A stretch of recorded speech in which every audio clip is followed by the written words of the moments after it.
വേടനുണ്ടായ വളരെ വലിയ ഒരു ബഹുജന സപ്പോർട്ടാണ് ഭരണകൂടത്തിൻ്റെ മാറിയുള്ള ആലോചനയ്ക്ക് കാരണമായി തീർന്നത് എന്ന കാര്യത്തിൽ തർക്കമൊന്നുമില്ല.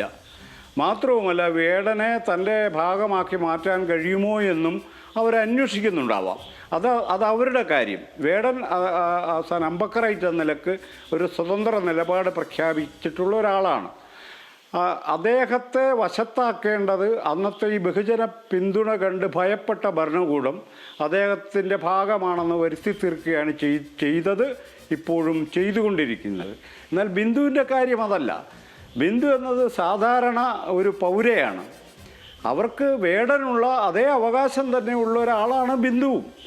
ബിന്ദുവിനും കൂടി നീതി കിട്ടുമ്പോൾ മാത്രമേ കേരളം ഭരിക്കുന്നവർ കേരളത്തിലെ ദളിതരോട് നീതി കാണിക്കുന്നു എന്ന് പറയാൻ പറ്റൂ. അതല്ലാതെ വേടൻ എന്ന് പറയുന്ന അതിപ്രശസ്തനായ ഒരു ചെറുപ്പക്കാരൻ, ഈ അടുത്ത കാലത്ത് ഉയർന്നു വന്ന ഏറ്റവും പ്രശസ്തനായ മലയാളിയാണ് വേടൻ. ആദരിക്കപ്പെടുന്ന വ്യക്തിത്വമാണ്. അദ്ദേഹത്തിന് വേണ്ടി ചില നീക്കുപോക്ക് അവിടെയും ചെയ്ത കാര്യം ഇത്രയേ ഉള്ളൂ. അവിടുത്തെ റേഞ്ച് ഓഫീസറെ സ്ഥലം മാറ്റുക എന്നുള്ളൊരു കാര്യമേ ചെയ്തിട്ടുള്ളൂ. അതിനപ്പുറം ഒന്നും ചെയ്തിട്ടില്ല. പോട്ടെ.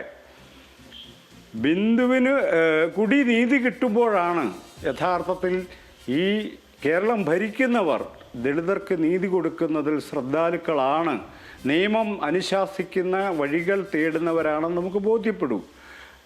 പ്രശസ്തരല്ലേ എന്താ ഈ പോലീസിൻ്റെ പീഡനം ഏറ്റുവാങ്ങണോ? ഇവരെന്താ ഉദ്ദേശിക്കുന്നത്? അത് പറ്റില്ല. അവർക്കും നീതി കിട്ടിയേ പറ്റൂ. വേടനും നീതി കിട്ടിയതുപോലെ എന്നല്ല, വേടനും നീതി കിട്ടിയേ പറ്റൂ, ബിന്ദുവിനും നീതി കിട്ടിയേ പറ്റൂ. അത് തന്നെയാണ് പൗരൻ എന്ന നിലക്കും ഒരു ദളിത് സമുദായ അംഗം എന്ന നിലക്കും ഞാൻ വളരെ ശക്തമായി ആവശ്യപ്പെടുന്നത്. ബിന്ദുവിന് നീതി കിട്ടണം. നീതി കിട്ടണമെങ്കിൽ നിയമം നടപ്പിലാക്കപ്പെടണം.